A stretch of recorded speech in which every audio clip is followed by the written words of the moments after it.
Let's move on immediately. What is now happening, going to happen in the next year? Of course, you can all predict what's going to happen in the year. How accurately can we predict it all? The Economist always takes a brave stab each year. Here's what they're saying already and published for 2003. Tom, come and join us. The Economist, Tom Standage, Economist Deputy Editor. Welcome, Tom. Now, Tom is going to spend the next 10 minutes summarizing what's going to happen in the Economist view. And it's Tom's top 10 for 2023, but it's really a team view, Tom. So you've got 10 minutes, and then come and join me by my carbon-free fireside. Excellent, zero carbon. Yes, hello everyone, great to be here. Yeah, my job at The Economist is to figure out what's going to happen in the future. And we publish an annual that looks like this that I'm the editor of. And it's not just Economist journalists who write it. We also have guest writers from outside the organization this year. We have Eric Adams, Mayor of New York, for example. We have Sal Khan, founder of Khan Academy. We have Mia Motley, the Prime Minister of Barbados. And then we also have our colleagues at the Economist Intelligence Unit contributing, and the super forecasters at Good Judgment. And this is the team of super forecasters who won the American government's geopolitical forecasting contest so many times that they stopped doing it. So I synthesize all of this together into an editor's letter that looks like this. There's a new portrait of me done every year, and this year I look like Emmanuel Macron. So vote for me. And so basically I'm going to do the live version of this letter. So let's start where it all starts, which is Ukraine. The war in Ukraine, not the pandemic, is obviously now the main driver of what's going on in the world. It affects everything because it's the main driver of energy prices. That is a big influence on inflation.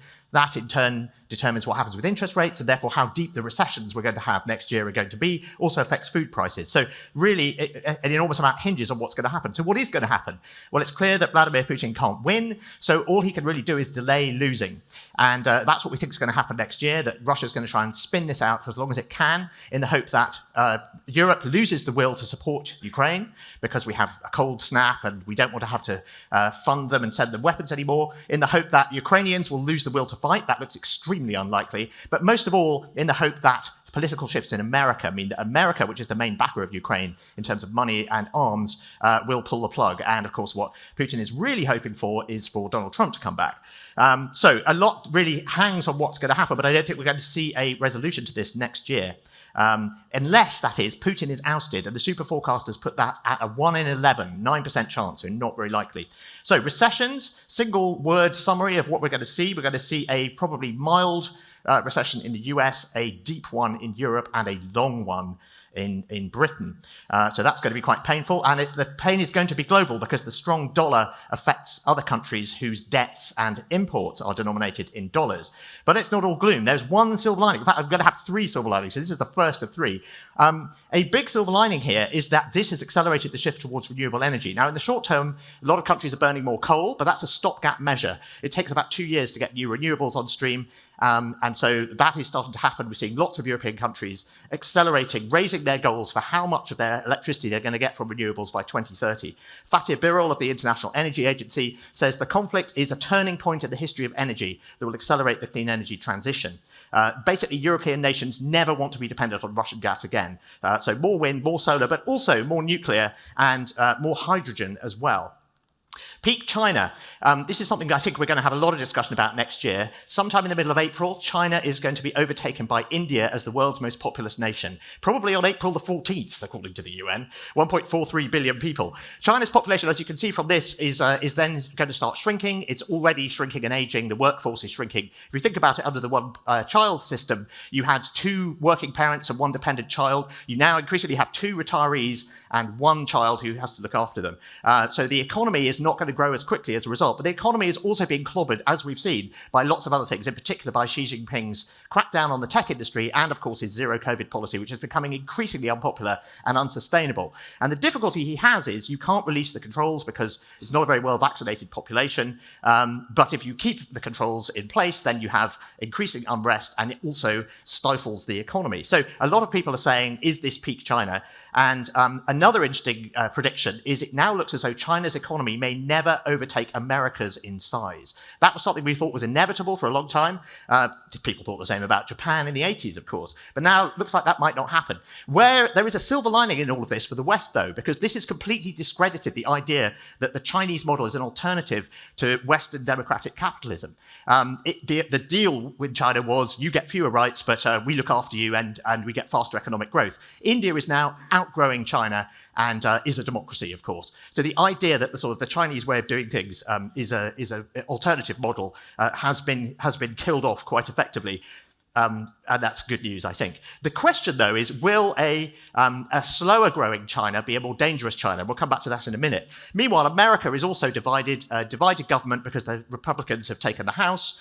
And that's a recipe for gridlock. It's also a recipe for infighting within the parties because you've got tiny majority as we saw before with the Democrats in the Senate, and now we have a tiny majority for the Republicans in the House, and that's a gift to factional infighting. It means that you're not just going to have Joe Manchin calling the shots in the Senate; you're going to have a bunch of nutters in the House saying that in order to vote for whatever, they're going to ask for all sorts of things. The Republicans are going to launch all sorts of stupid investigations into Hunter Biden's laptop and space lasers and whatever. And meanwhile, the cultural divides on guns, abortion, teaching of race and history are going to deepen. And then we're also going to see a brutal primary where it's the Donald versus the Ronald in the Republican Party. And potentially we're going to see Joe Biden coming under quite a lot of pressure not to run again because people will say you could be an elder statesman, you could step down, you get more done in your last 2 years if you're not the candidate for the presidency the next time round. Flashpoints to watch. So this brings us back to China. Might China calculate that if its days of rapid growth are behind it, and if America and Europe are distracted in Ukraine, that now is a good time to move on Taiwan? I asked the super forecasters this. They put it at a 1 in 6 chance. So we think actually saber rattling in the South China Sea or the East China Sea is more likely as a way for China to test the mettle of America and its allies in the Pacific. But obviously, having failed to forecast in November last year that the war would happen in Ukraine, we're covering ourselves this year by mentioning as many possible sources of conflict and flashpoints in this year's issue. So everywhere, we're just going to put it all out there. India, China, conflict in the Himalayas. Obviously, all sorts of stuff is kicking off in Russia's backyard. And the most interesting one, I think, is the possibility of conflict between Greece and Turkey. Erdogan is on a sticky wicket next year for re-election, and he's talked about snaffling various Greek islands for several years, both to look strong, but also because he wants the hydrocarbon rights. And so I wouldn't be at all surprised if he tried that next year. And I think Greece might be up for a fight as well, because the Prime Minister there also is up for re-election and is not doing terribly well in the polls. So that is a recipe for trouble waiting to happen. Okay, on to our third silver lining. A third silver lining here is that when we spoke to Emmanuel Macron, him again, not me, a few years ago, he told us that NATO was brain dead and that the EU was on the edge of a precipice. And in fact, of course, NATO has now been completely revitalized. Finland and Sweden in the waiting room to join, and I'm afraid it's Erdogan who's going to decide. So we'll see what happens next year. But Ukraine is applied to join the EU as well. And I think suddenly everyone remembers that democracy is not going to defend itself. And these clubs, the EU and NATO, that we sort of took for granted that peace would happen on its own, not true. You actually have to defend democracy. So that's a good thing that we've been reminded of that, and those alliances are looking much stronger. Meanwhile, the authoritarian-led alliances are looking a lot weaker. The CSTO, which is the Russian-led alliance, basically blew up last week. The Armenian Prime Minister refused to sign the declaration at the end of it. My favourite new alliance is called I2U2, not a rock band, but a food and security and clean energy forum between Israel, India, the US, and the UAE. Revenge tourism. Who's been engaging in that this year? This is where you show the virus who is boss by aggressively going on all the holidays that you couldn't go on in 2020 and 2021. International tourist arrivals will be back to about 1.6 billion next year. That's still short of 1.8 billion in 2019. But spending on tourism will get back to its pre-pandemic level, basically because prices have gone up. So fewer trips, each one costs more, back to the same level of tourism. But it's revenge on the virus. And this is one case where revenge is best served hot on the beach, ideally. On to the metaverse. Will the idea of working and playing in virtual worlds catch on beyond video games? I think we'll get some evidence on that next year. The big news will be Apple launching its first headset. We've seen that with smartphones, with tablet computers, with smart watches, when Apple enters a market, it can really change the game. Tim Cook likes to say Apple isn't first, worst, but it does like to be best. And that could very much happen. So it'd be interesting to see what happens there. It will also be interesting to see what they call it. Will they use the word metaverse? Will they use the term mixed reality? I think they're more likely to do that. So we'll find out whether the metaverse has legs or not, in a sense. But I think a more interesting technological shift that will happen next year is we'll be able to use pass keys instead of passwords. These are cryptographic tokens that cannot be stolen, forgotten, or guessed. And you basically use your phone, and Google and Apple and Microsoft are all on board for this. It's magical when you make it work. It's fantastic. eBay lets you do this already. Quite a few websites do. Really, really cool. And that's one of the new words we're all going to have to learn next year, like post-quantum cryptography and productivity paranoia. There's loads of them. We've got a list of 23 of them, as it happens, in our edition. So in retrospect, the pandemic marked the end of a period of relative stability in geopolitics and economics. Today's world is much more unstable. It's convulsed by the unpredictability of geopolitics, the aftershocks of the pandemic, economic upheaval, the return of inflation, extreme weather events, and rapid social and technological change. Unpredictability is the new normal, and there is no getting away from it, but I wish you the best of luck in navigating the ups and downs of 2023. Thank you for listening.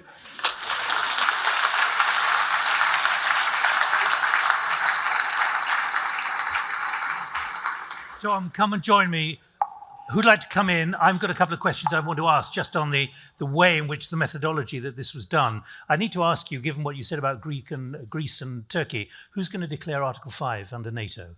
Well, that would be the big problem, wouldn't it? You'd have a fight inside NATO. They both invaded each other. Yeah. Well, who goes first, and then what do they do? I mean, it would just be a big mess. But Turkey's talking about joining the Shanghai Cooperation Agreement now, which is the China-led club. I mean, they're basically playing all sides all the time. Erdogan is absolutely brilliant at that stuff. But let me ask you about the methodology. I mean, you talked in summary terms about the kind of people you consult. How do you come together? It is Tom's ideas, but actually there's something far more systemic. Yeah, no, absolutely. So I'm just synthesizing. As the editor, I have to commission my colleagues, and we go back and forth between about May and about September on exactly what they're going to write.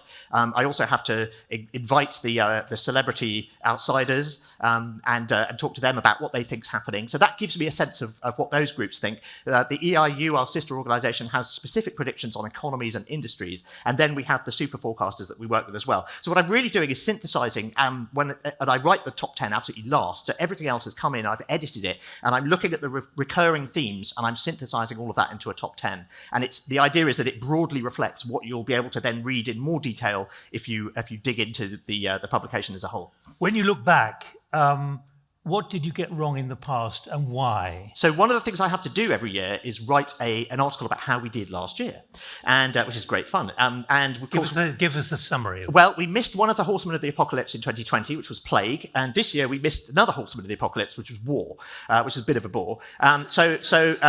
So we missed on Ukraine. We went to press in sort of early November last year. So that was before, it was really the end of the year that people were saying, oh God, this might actually happen. And then the other thing we missed on, which is broadly as a result of that, we expected another variant, but we expected it later. And in fact, it was already circulating as we were going to press. And so that meant that there was slower growth, there was more disruption to supply chains. And of course, it meant that inflation is going to be higher for longer. So inflation and the war were the things we missed. But we were right on the French election, the Brazilian election, the US midterms, that Boris Johnson would probably get booted out, etc., etc. And also that Starlink, Elon Musk's satellite constellation, was worth keeping an eye on. And that's really interesting. It's central to the Ukrainian war effort now. But, it's the world's richest man who's kind of gradually turning into a Bond villain, and he can decide to turn it off whenever he likes. So that's a bit scary. Will Musk go bankrupt? No, I don't think so. Okay. Well, that's not on your agenda. Okay. No, he's got two very fast-growing businesses and then a very strange side hustle with Twitter. Anyone would like to come in, please? Jan, can we have the microphone here? But when you look back on the war, particularly given the number of signals there were from Putin over several years, was that a big miss? That the fact that you couldn't predict and you didn't predict it? I mean, because there are those in major corporations and smaller corporations here who have risk and resilience and try and assess what is happening, who'll be saying, can I get it right next time? Can we get it right if the economists can't? Well, I think the main lesson I took away from that, because we had a very good year in 2021, because we knew the biggest story of 2021 was going to be the pandemic and the implications of the pandemic. So that was kind of easier. We had a very accurate year that year. I think the thing I took away from this is that Putin had put troops on the borders of Ukraine, built them up before, and then he'd, to apply pressure, and he'd done exercises. And we'd seen this movie before. It was weird though when they actually left them there for the winter. And I think the mistake that a lot of people made, including me, was looking at that and saying, well, it would be illogical to attack Ukraine. And that was making the mistake of assuming that Putin is acting logically. And he isn't. He's not being given accurate information, and he's not driven by logic. He's driven by all sorts of crazy ideas about the history of Russia. And so I think that's the mistake it's easy for us to make, which is to sort of say, well, if I was Putin, I wouldn't do it, therefore I don't think he will. And that's not how things work. What does this tell you about the logic of the kind of processes you're going through and the kind of mindset on unthinkability, on unpalatability? In other words, thinking differently. Well, I think it really is about trying to have as broad a mix of ideas when you're trying to figure out what might happen, and then basically challenging other people about why they think what they think and what would make you change your mind. And this is exactly the super forecasting process. The super forecasting process is developed by Philip Tetlock, and there's a book called Super Forecasts. But I and a group of other Economist editors actually did a super forecasting workshop so that we could see how good we were at it and see, how that process worked. And I found that extremely illuminating because it really is all about discussing what you think is going to happen and sort of challenging people, and then everyone moves their position slightly. And you do that repeatedly, and you get more and more accurate predictions. But what have you discovered about the orthodoxy of thinking, which is not identifying some of the trends? Well, we're kind of into Donald Rumsfeld, unknown. Well, let's not go there. No, exactly. I think it's broadly that you want to have, just for practical reasons, if I want to cover myself as the editor of a publication like this, I want to have as broad a range of possibilities. So having those low probability, high impact things in there somewhere, even if you don't think they're likely, but if they have a high impact, I think sort of opening yourself to those sorts of possibilities. We've seen this very much with the pandemic and with the war in Ukraine, and I think we need to be open to this sort of thing on really dramatic climate change. Could we see a massive deadly heat wave in India, for example? So those are the sorts of things that are becoming more likely and would have a big impact. Jan. Yes, Tom, unbelievably interesting 10 points there. So a lot of us, it's a very good summary. But in terms of, since you know and you put together these 10 points with your team, how do you see the future? Are you positive or negative about 2023? Because your analysis is brilliant, of course, but now we would like to know how you see 2023 with these 10 points. So just in a very short way, how would you see 2023? Are you positive or are you relative? And Jan, if I may, are positive and negative the right words? Surely this is about being realistic. I think so, exactly. So I'm realistic about... Realistic, positive. I look at the future very positively, I have to say, and I see lots of positive. I generally do too, and I think that we tend to be surprised on the upside by the capabilities of technological innovation. I think that's what's going to fix climate change. I don't think the politicians are going to do it. And now we have a really good geopolitical and economic reason to adopt renewables in enormous quantities, which is we never want to buy hydrocarbons from autocrats again. So that's great. Even if you don't think climate change is real, you have a reason to invest in solar and wind and nuclear and everything else. So I'm realistic about this, and I think there are clearly some bad things going to happen next year. The war's going to go on. We're going to have recessions. But I think there are silver linings in there too. This is changing the pace of the adoption of renewables. I think that's the biggest silver lining. But I also think that the cohesion of the Western alliance, I think that's a good silver lining too. And I think we should be open to the upsides and the downsides, and we should just sort of be pragmatic and practical about these things rather than, being driven by our gut. That's the thing to avoid that the super forecasters say. Your doppelganger, President Macron, described an end to abundance, and the Polish Prime Minister talked about it's the end of a 2-decade geopolitical nap. In other words, signaling very clearly there's got to be a massive shift in thinking, a massive shift in perceptions of what is really going on, not a bit more of the same. Do you think, and this is leading into our next session, do you think the political class and the corporate class have really understood the enormity of what is happening?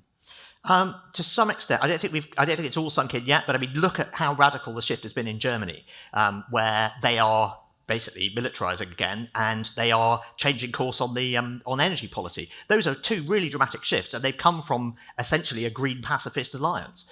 So that tells you that that things are changing and things can change. Changing anything in France is really difficult. So good luck with that. But I think that diagnosis is basically correct. And the 2-decade nap, that's absolutely right, that we, in retrospect, had a period of low inflation, low interest rates, relatively little geopolitical conflict. And we kind of didn't realize how good it was. And now it's all come to an end and all of those problems have come back. And, we're back into stagflation and great power politics and worrying about nuclear Armageddon again. So is that a massive challenge to everyone in this room to realize just how seismically things have changed? Well, I think we've noticed. I think the question is, how do we respond to it, and are we doing enough to respond to it? And are our organisations, our institutions, able to move quickly enough? Are they agile enough? Are they open enough to new ideas, and so on? And some of them clearly are, and some of them clearly aren't. We saw this in the pandemic, that the pandemic really sort of sorted the sheep from the goats on how quickly governments and companies could respond and adapt. And some governments did very well, and some didn't, and some companies did very well, and some didn't. So I think the value of agility and resilience was sort of brought home to us then, and that's what we're going to need for this era of uncertainty that we're now looking at. Let me check if anyone could we get the microphone there, please. Anyone else want to come in? We've got a couple of minutes. Please go ahead. Hi, Introduce yourself. Maria from Flint Global. One area that you haven't talked about, and I would like to get your view on, is Iran. And what do you think the future holds in Iran in 2023? Do you think there's going to be more conflict? Do you think there's going to be a change in the regime? So we honestly don't know, and we can't see a middle ground between the really violent sort of Tiananmen style repression or the regime collapsing. We cannot see a middle way because people on both sides are going to basically are prepared to die for what they believe in. Either way, we think that's very bloody. And the way we've written it in the world ahead is, here are the two scenarios. This is what they would both look like. But it's anyone's guess which one would happen. And I think doing that kind of mapping out the alternatives is, I think, quite useful, even if we don't know exactly which one it's going to be. Thanks. Really interesting. So Ben Roth from Volvo. How does this decade compare in the kind of league table of crises versus previous decades? And what I mean by that is, I sit round my Friday night dinner table with my extended family and I say, woe is us, like, look what we're up against. And then my uncle will say, you should try living through the Cold War. And then my dad will say, oh, you should have tried living through the 70s and the fuel crisis.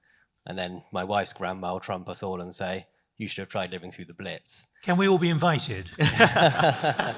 and then linked to that, how resilient is our generation, or are our generations to? Well, it's a big question there. I don't know which. I think by this decade, you mean the 2020s. I think that every decade brings its own challenges. I think we've had two particularly sort of relatively easy ones. So this looks sort of a lot more shocking. Is it comparable to the Blitz? I mean, it's not a world war yet, but climate change is a sort of slow and creeping crisis, isn't it? So it's very difficult to make direct comparisons. But I think where I do come out is, ultimately, I think we have sort of more technologies in the toolbox than we've ever had before to deal with these big challenges. And ultimately, that's where I think that's what's going to sort us out, certainly on climate. The other challenges are geopolitical in nature, and that's difficult. Tom, one more question. Technology has changed. Introduce yourself, please. Tommy Kennedy Barchukov, Avenir Holdings. Technology has moved powers, concentrated powers, in the hands of technology giants and financial institutions. What's your thought about, will the individual's power continue to be reduced, or will it be strengthened? I think actually we are being reminded yet again that the supposedly invincible tech companies are not as invincible as they look. Facebook is basically disintegrating in front of our eyes, and AI, which everyone thought was a technology that requires masses of data and that therefore plays to the hand of China, which has the most data, or big tech companies that have access to the most data. Actually, the thing we've seen this year with progress in diffusion models and things like that is that actually smaller open source models can work in AI as well. So I think the presumption that sort of bigger is always better is not necessarily true, and the presumption that sort of big tech companies always win and stay there forever. This is what everyone thought about IBM, and look what happened to them. And then everyone thought it about Microsoft, although they've come back from their disaster. But now Facebook is falling apart. So actually, nothing is forever, and I'm a lot less worried about today's big evil technology company, because they're usually their own worst enemies. Tom, thank you very much indeed. I'm interested you talk about post-quantum already. didn't Well, yeah, we need to get on it, because before the quantum computers start working, if you wait until they start working to start switching all of your data encryption so that it's not vulnerable to quantum computers, it's too late. So you have to start doing it now. Great, thank you very much indeed. And if you feel there's more you want to hear from him, then at 5 o'clock there's an Economist webcast. So you can leave here and then tune in at 5 o'clock. And you'll get the 35-minute version of that. It's usually a 35-minute talk, which is why I was speaking so quickly. Thank you very much.